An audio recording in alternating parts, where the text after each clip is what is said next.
రాయనుకున్నావా? నీ కథలు దేవునికి తెలియవనుకున్నావా? అన్నీ ఇచ్చినటువంటి ఈ మానవులకు ఈ మనుషులు తీసుకుపోయి ముడుపులు వేస్తారు. దేవుడికి తిండి లేదు, దేవుడికి డబ్బులు లేదు, దేవుడు పస్తుండాలని దేవునికి నైవేద్యం పెడతారు, దేవునికి డబ్బులు ఇస్తారు. కానీ నిజంగా ఈ మనుషులకే డబ్బులు అవసరం, తిండి అవసరం, దేవుడికి ఏం అవసరం లేదు. అందుకే ఈ యజ్ఞాన్ని ఋషులు తయారు చేసి అందులో వేయండి నెయ్యి, రకరకాలైనటువంటి పంచభక్ష పరమాన్నాలు వేయండి. అదంతా కూడా భగవంతుడు స్వీకరించి మనుషులకు అందరికీ ప్రాణికోటికి మేలు చేస్తాడు అని చెప్పారు. పుణ్యక్షేత్రమని పోతావా, పుష్కరాలని నదుల్లో మునుగుతావా, ఎప్పుడో ఒకసారి వెళ్ళి మునుగుతే పుణ్యం వస్తుందని పోతావు. నిత్యము అక్కడి జనులంతా మునుగుతూ ఉన్నారు, చేపలు కప్పలు, వానికి ఎంత పుణ్యం వచ్చింది ఆలోచించండి. ఊరికే పోవడం కాదు, ఆ చేపలు కప్పలు నదులలో ఎంతకాలం నుంచో బ్రతుకుతూ ఉంటాయి. మరి వాటికి పోలేదే పాపాలు, పోయి వాళ్ళు ముక్తికి పొందలేదే. అక్కడ ఉండేటోళ్ళు దిన్నం స్నానాలు చేస్తారు ఆ నదుల్లో, మరి వాళ్ళు పోలేదే ముక్తికి మోక్షానికి.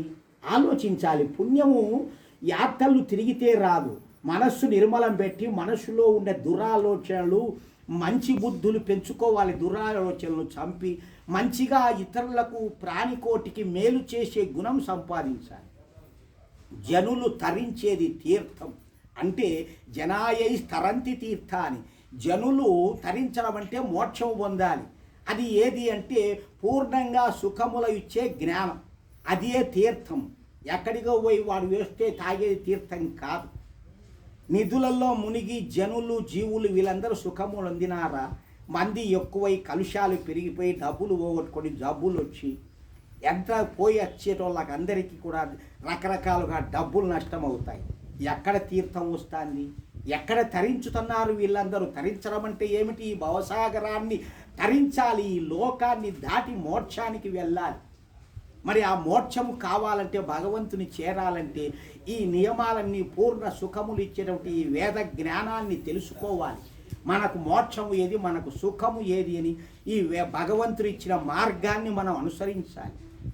తల్లిదండ్రులను దయం చూడు, ఇంట్లో సత్య గురువులను దరిచేరు, అతిథి గురువులను సత్కరించి వాళ్ళతో పరమాత్మ బోధ విను. అతిథులు అంటే ఎప్పుడో ఒకసారి వచ్చేటువంటి గురువులు కానీ లేదా బిచ్చగాళ్ళు కానీ, వాళ్లకు బిచ్చగాళ్ళంటే టయానికి భోజనానికి వచ్చేవాడు కాదు, లేకోకుండా ఆకలి కొనేటువంటి వాళ్ళకు కానీ ఇటువంటి వాళ్లకు మనము కాస్తో కుస్తో వాళ్లకు సహాయం చేయాలి.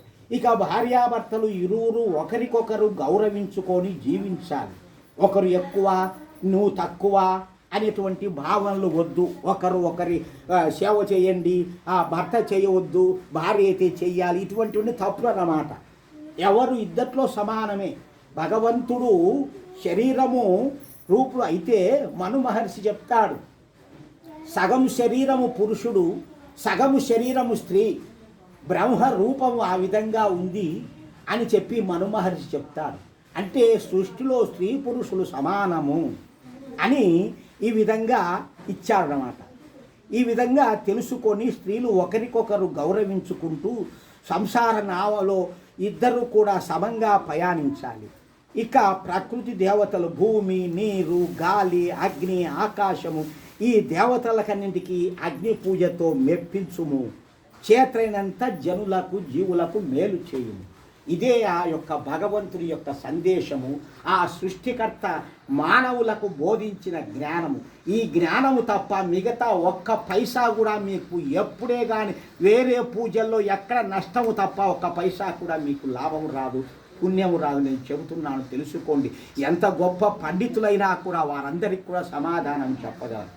ఈయన ఏంది గడ్డములు లేవు, మీసాలు లేవు, ఈయనకేం తెలుసు, టీవీలో అంతంత పండితులు చెప్తాండారే అంత పుణ్యం ఇంత పుణ్యం, అది చేస్తే ఇది చేస్తే అనుకుంటారు. వాళ్ళకి ఏమీ తెలియదు, వాళ్ళకు జ్ఞానమే తెలియదు.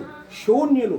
డబ్బుల కోసం అబద్ధాల మాటలు మాట్లాడి ప్రజలను బుట్టలో వేసి పెట్టుకొని ఈ విధంగా వాళ్ళు డబ్బులు సంపాదించుకుంటూ ఆ ఛానల్లో వాళ్ళకు వచ్చేటువంటి లాభాలు ఇటువంటివన్నీ బ్రతుకుతున్నారు తప్ప వీళ్ళందరినీ కూడా గుండెల మీద చేయి వేసుకొని సత్యమైన జ్ఞానం నేను చెప్పేది అని ఆచరించమని చెప్పండి. భగవంతుని సాక్షిగా అట్లా చెప్పరు, దొంగలు వాళ్ళంతా.